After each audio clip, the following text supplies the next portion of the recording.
Right, so on the face of it, Benjamin Netanyahu might be jumping for joy right now because of Donald Trump's overnight idiocy, putting a clock on the end of the Gaza ceasefire as he has, due to Hamas suspending hostage releases on the basis of Israel not engaging with phase 2 of the ceasefire and the negotiations of it.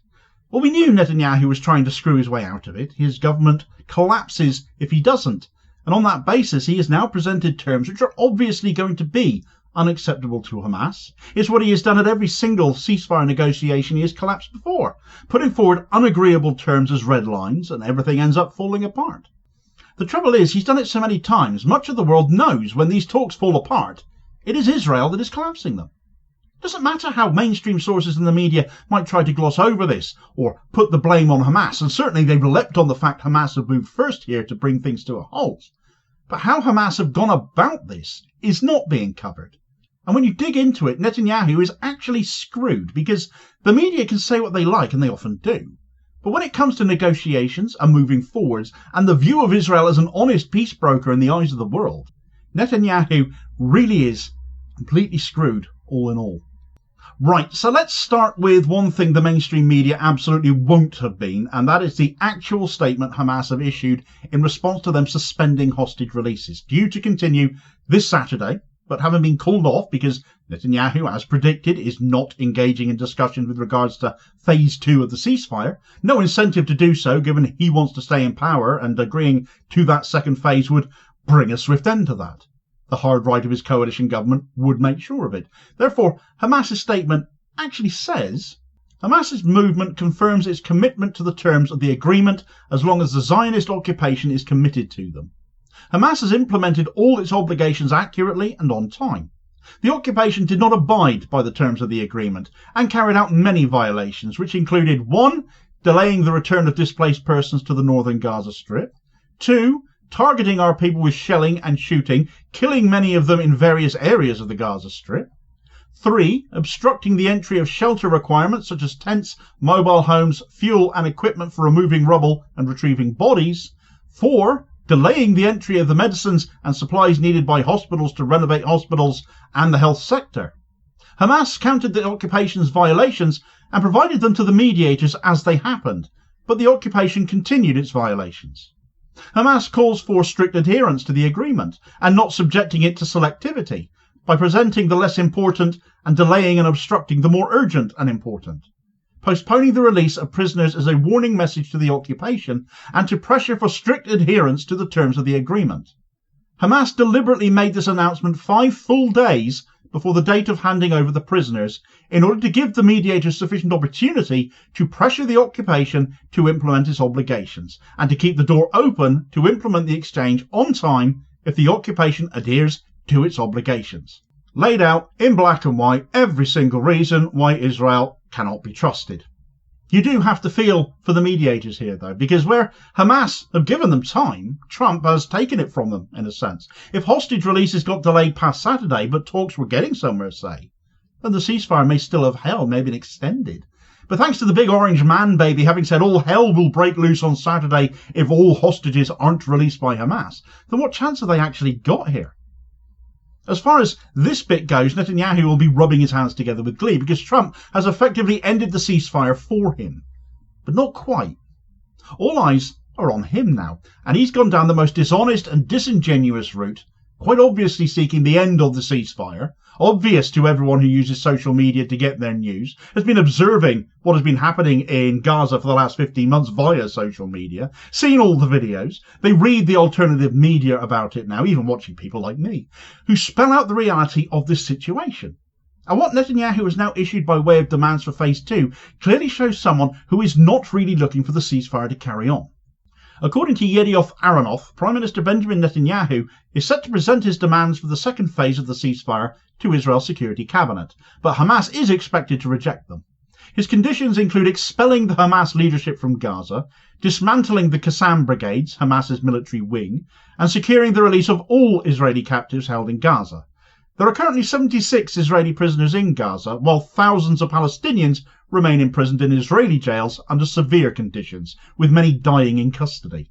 The newspaper states that if Hamas agrees to these terms, the war in Gaza will end. The report also reveals that Netanyahu discussed the ceasefire terms with US President Donald Trump and Middle East envoy Steve Witkoff. If Hamas rejects the demands, Netanyahu may extend the first phase of the ceasefire, avoiding full commitments to end the war or withdraw Israeli forces from Gaza. Additionally, Israel could manipulate the entry of humanitarian aid to Gaza.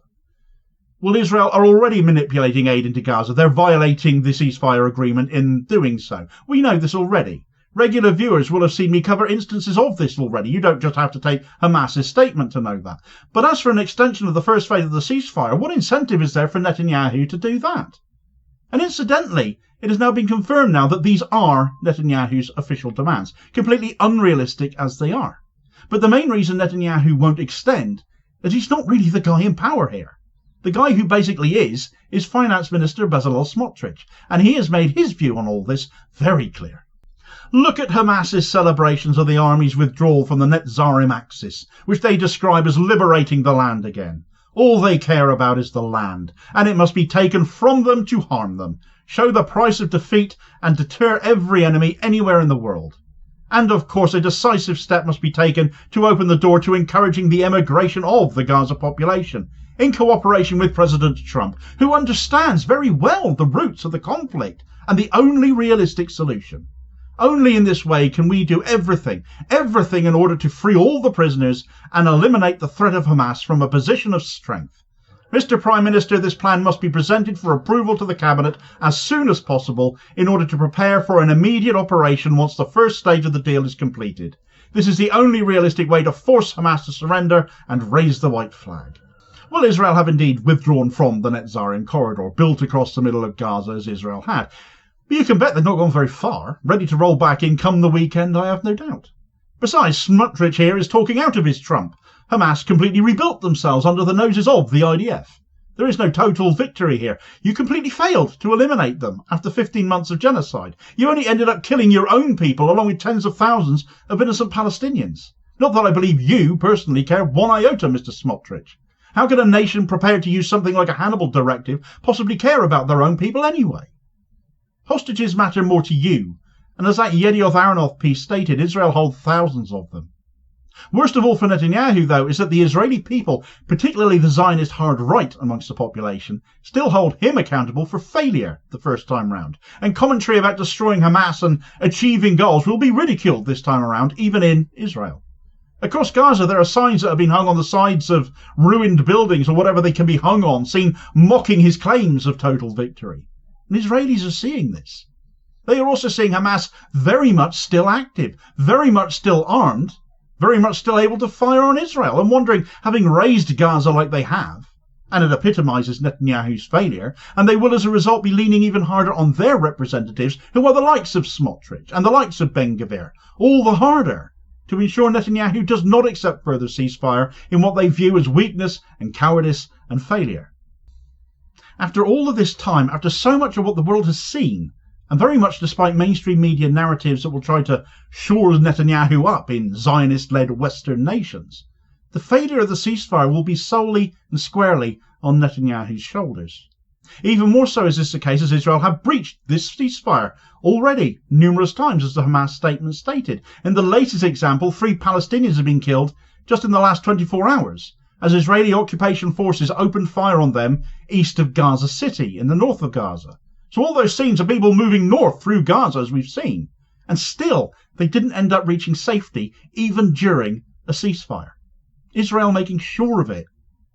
It has also just dropped that Gaza has been short-handed as far as aid delivery goes. The scale of that, I should say, has just dropped in a press release by the Gaza government media office that still no mobile homes have arrived. They are short 180,000 tents, 3,500 aid trucks are missing, and 35 fuel trucks as well. All stuff you can imagine Israel don't want the people of Gaza to have, especially if they're going to return to attacking them shortly, as now seems certain. Where nobody is excusing the acts Hamas have committed that supposedly triggered the events that led to this genocide, there can be no doubt where the blame for this ceasefire failing lies. It is Benjamin Netanyahu and Donald Trump.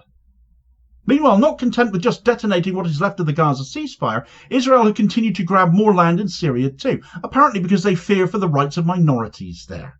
I kid you not. Israel are claiming they're worried about minorities. If you believe that, I've got a bridge to sell you, but do check out that story in this video recommendation here as your recommended next watch. Please do also hit like, share and subscribe before you do though, if you haven't already, so as to ensure you don't miss out on all new content dropping daily.